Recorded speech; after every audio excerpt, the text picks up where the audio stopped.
Welcome to this explainer. Look, we've all been there, right? You're staring down a stark white screen, that blinking cursor is just literally mocking you, your coffee is getting cold, and you're sitting there wondering where to even begin. Blank canvas anxiety is incredibly real, and honestly, it can completely paralyze your workflow. But today, we're going to conquer that feeling once and for all. We've pulled together insights from top expert design guides to bring you a foolproof step-by-step system. By the end of this, you are going to have a clear, chronological graphic design workflow that absolutely anyone can master. Okay, so here's our agenda for today's journey. We're looking at 4 key phases. 1. Research before you design. 2. Fonts and brand kits. 3. Mastering the canvas. And 4. Exporting your final design. Let's just dive right in. Section 1. Research before you design. You know, the very first step of our workflow actually happens way before we even click open our design software. Why? Because effective design is fundamentally about targeted communication. So we have to ask ourselves this absolutely crucial question early on. Who are you actually designing for? Answering this bridges the massive gap between just, making something look pretty and creating functional graphics that actually resonate and convert. Think about it. Designing a social post for a corporate executive is vastly different than designing one for a Gen Z gamer. The colors, the layout, the overall energy, it all needs to shift. If you're doing a self-initiated project or maybe a client hands you an incredibly vague brief, assuming you know what the audience wants without actually asking, that is a guaranteed recipe for a failed campaign. We got to nail this down first. And to do that, we have to look well beyond basic demographics and dive deep into the psychographics of our audience. Demographics tell us who they are. Age, income, gender, education, location. Sure, that's helpful. But psychographics? That tells us why they buy. It's their lifestyle, their beliefs, tastes, opinions, and core needs. For instance, demographic data might tell us the audience for a new high-end restaurant is, say, middle class, educated professionals. Okay, great. But psychographics tell us they hold traditional views on food, they enjoy cultural activities, and they use their consumption to express their identity. Think about how differently you design packaging for upper-middle-class 50-somethings versus 20-something hospitality workers.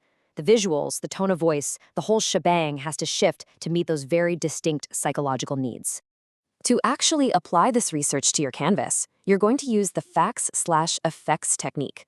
This is a brilliant method where you pair an audience fact with a specific, actionable design effect. So instead of jotting down, audience likes the environment, sticking that note in a drawer, and totally forgetting about it, you attach a tangible effect to that fact. The fact is their ecological awareness. The effect? Your design must communicate an authentic desire for sustainability. This means using natural textures or earth tone visuals, and actively avoiding those cheap, cliché greenwashing graphics that savvy consumers will spot a mile away. You're literally turning abstract research into concrete design choices. Moving on to Section 2, fonts and brand kits. Now that we know exactly who we're talking to, let's establish our brand rules using typography. Have you ever scrolled past a beautifully designed post just because the text was too small or complicated to read? Yeah, we all have. According to the Design Lumo readability framework, comprehension speed is everything. Your font choices directly dictate your engagement rates on mobile screens. Fonts affect engagement because they affect how fast the human brain processes your offer. If your main headline isn't perfectly readable at arm's length on a phone screen, the font is just too weak for social media. If they can't read your message in the very first second, the design has already failed, period, no matter how pretty it is. So, you need a cheat sheet for font pairings? Combining a highly readable headline font with a neutral body font creates a very specific brand tone. The headline brings a personality, while the body font just gets out of the way to reduce visual noise. Let's walk through a few. Doing a flash sale? Pairing a high-impact bold font like Bebas Noue with DM Sans creates immediate urgency.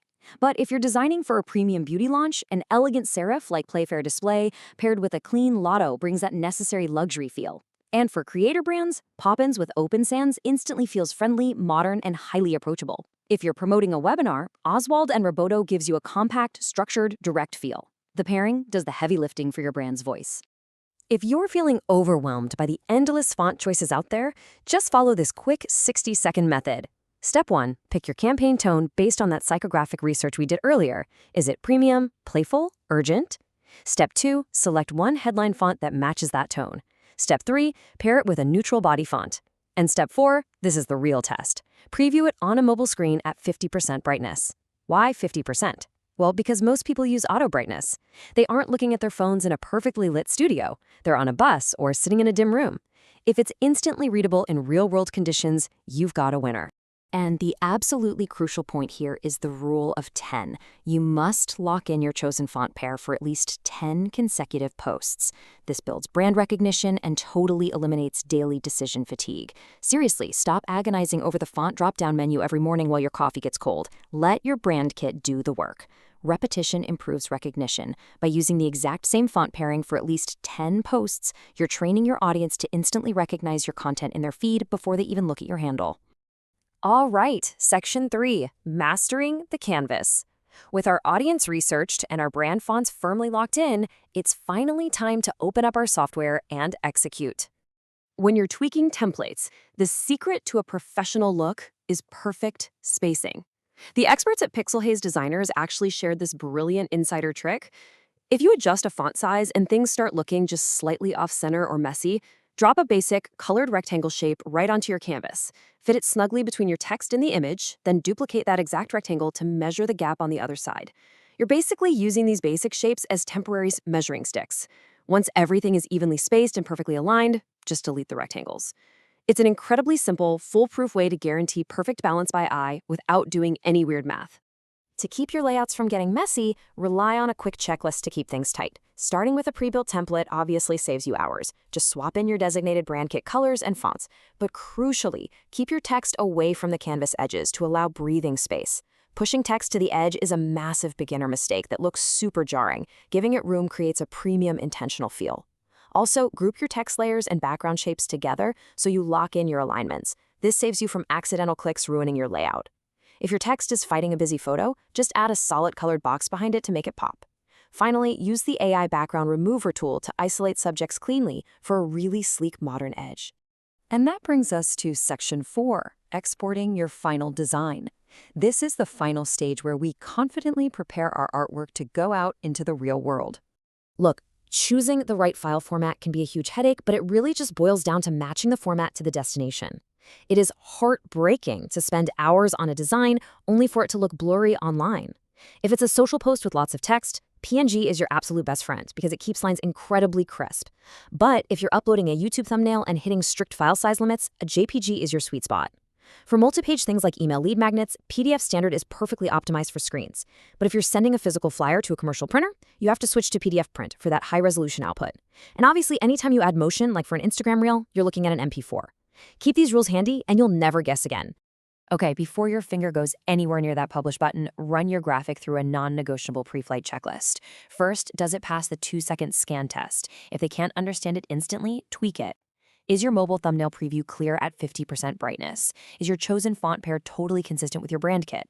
Now check your call to action. Your CTA has to be obvious. Design experts highly recommend keeping that text under 24 characters and bumping it up to a semi-bold weight so it aggressively commands attention.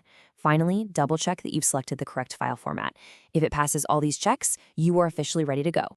Ultimately, we have to remember that consistency always beats novelty. By researching your audience's psychographics, locking in a readable brand font pair, respecting your canvas margins, and choosing the perfect export file, you're transforming a blank screen into a highly strategic piece of communication. I really encourage you to embrace these workflow constraints. Stop guessing and start designing graphics that truly speak to your target audience.